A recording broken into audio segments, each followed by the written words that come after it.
మహిళా పార్లమెంట్ సమావేశాల్లో గవర్నర్ మాట్లాడుతున్నారు. ఇప్పుడు లైవ్ చూద్దాం. A radical change in the welfare of women. The perception of male domination in certain professions is a thing of the past.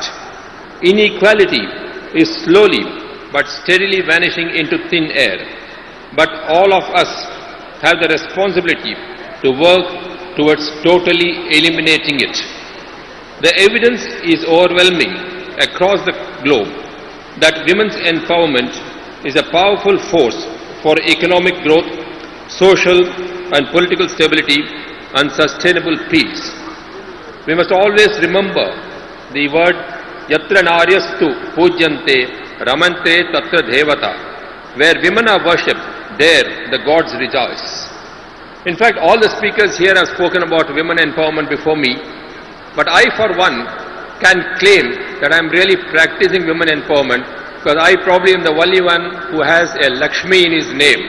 My name is Lakshmi Narasimhan. None of these other speakers have had that benefit, so I can claim to be the most volatile of the women empowerment theory. I believe it is important to spread the word about the immense impact women are having in political, business and economic spheres. Women are becoming the leaders of today, and for their say as decision makers are visible. By being empowered, women must also set the stage for the leaders of tomorrow by becoming role models for young women and girls worldwide.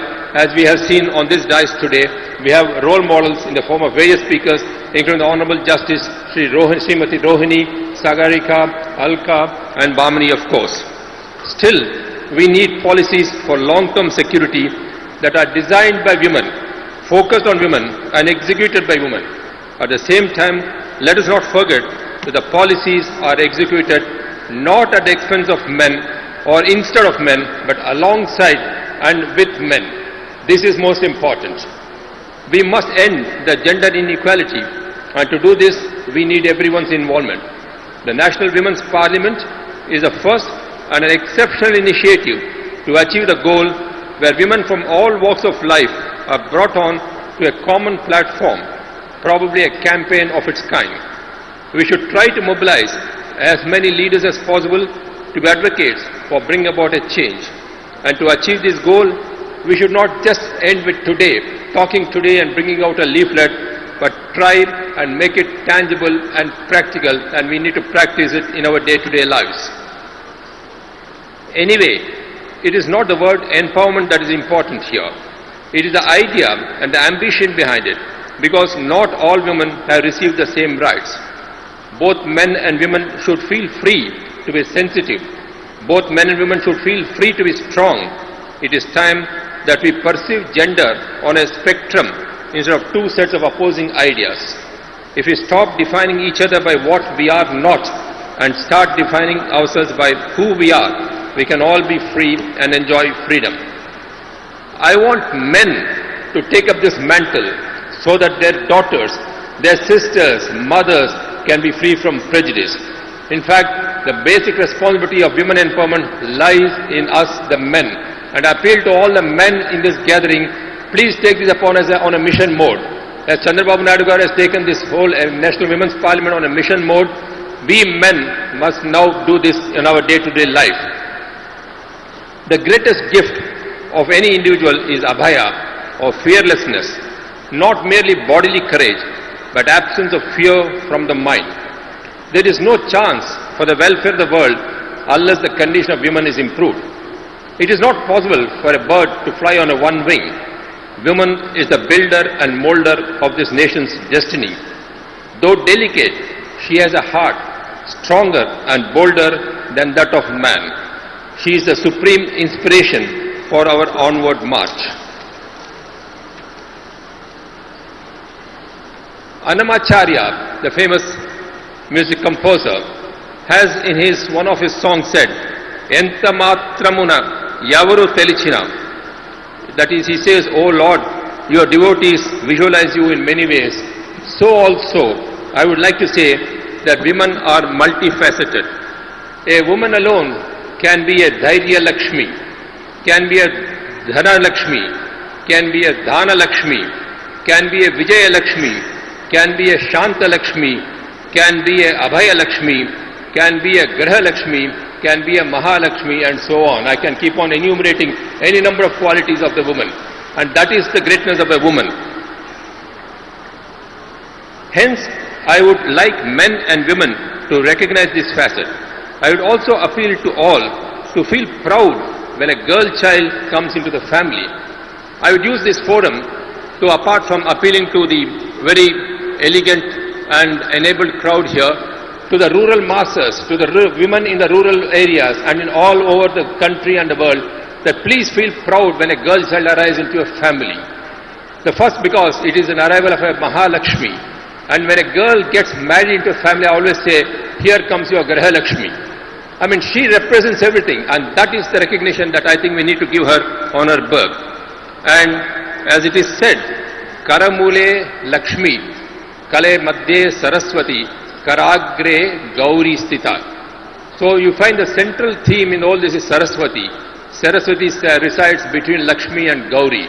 And education is the most important thing. We need to educate the girl child.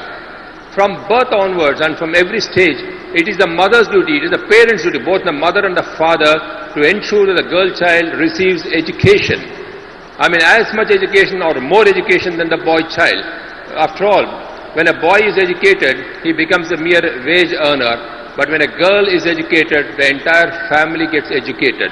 So this education part of it is something which you need to really focus upon in terms of the girls. And education, when it is holistic, builds in value systems, promotes a healthy citizenry. Let the girl child fulfill her dream. Parents must from childhood teach their son to respect the girl child. This is very important. The value of a sister and thereby a girl child must be ingrained from childhood, and that is the duty of parents if we want to have a clean society. The simple thing that goes on, फूलों का तारों का सबका कहना है, एक हजारों में मेरी बहना है, सारी उम्र हमें संग रहना है. This is not just one line of a song. This is what I think the boys must be taught from the very early childhood by their parents. And if this is taught, they will learn the importance of women. I mean, one could be a sister, one could become a spouse, one could become a mother, one could be a mother-in-law. And now, when we talk of heritage, what is the heritage? When you have Raksha Bandhan, why is the Raksha Bandhan done? Here is a girl who is trusting herself in your hands by tying that Raksha Bandhan in you. She says, मेरी रक्षा करना आपका कर्तव्य है, आपका duty है. And this is the importance of this. There is no use of just tying number of Raksha Bandhans and then saying, well, I have done Raksha Bandhan. It is a sacred pledge that you are giving to the girl at that point of time when you do a Raksha Bandhan. I for one feel, while women should demand their right to be empowered, men have the greatest role in facilitating that. If it is not something you are giving as dhana, please remember men, it is not a dhanam that you are giving to the woman by giving her empowerment or by giving her education or giving her power. It is something sharing. Sharing is caring and caring is sharing. Remember that. It is a respect and love you are showing for your mother, for your daughter, for your spouse. And there is also, just as Honorable Justice Rohini Madam is here, I would like to plead, ma'am, I think there is a definite need for strengthening the legal process if we have to get women their due time and ensure crime against women. I think the legal process must be a time-bound one, and the trial should end on a fast-track court, preferably within 4 weeks, and exemplary punishment must be meted out to those who indulge in crime against women. Unless we are able to do this, it becomes a very free society. You can call it juvenile, you can call it infant, you can call it whatever it is. A crime is a crime. I think getting away under this cover of juvenile, I think is a wrong prescript, and I think it is time that we amend the law and we establish special courts for trying crime, violence against women. The other one is, what is the role of the media? The media has a very important role. You open the television today or you open the films today. Why do they keep on showing either eve-teasing or atrocities against women? What is the censor board doing? Why can't the censor board, instead of cutting out various other scenes, cut out all the scenes? I think we need to go in for a legislation by which we will prevent showing of women, violence on women in movies and in the electronic media. It is time that we do it, because that is what gives ideas to various people. Maybe eve teasing in colleges, maybe violence against women or crime against women. I think it is the media which is really helping. And society has a very important responsibility.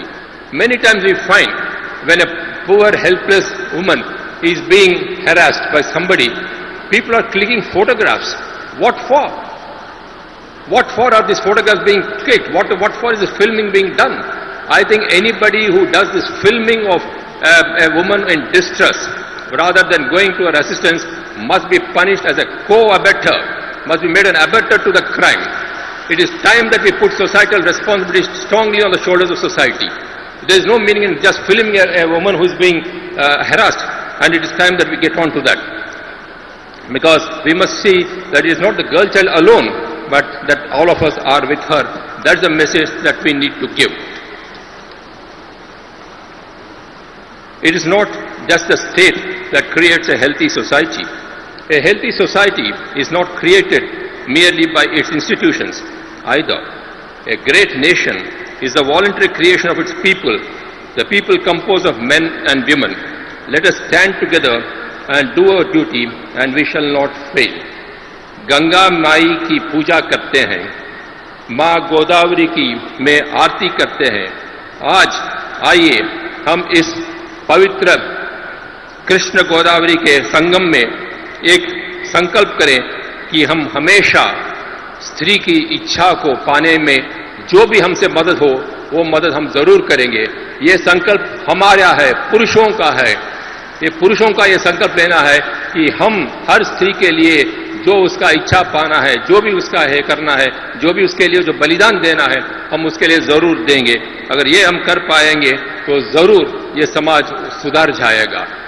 I would request you all, as after all, Ma is the first sentence that a child speaks. When you are in pain, you say Amma. It is always Mata Pita, it is Talli Tandri, it is Amma Appa, it is mother and father. And the Vedas say Matru Devo Bhava, then only comes Pitru Devo Bhava. That is the importance of a Mata. So let us realize this importance of the Stri Shakti and give her all the respect and try to do this. Jai Bolo Mata Di, Hriday se Bolo Mata Di, हाथ उठा के बोलो माता दी, जय माता दी. Thank you very much.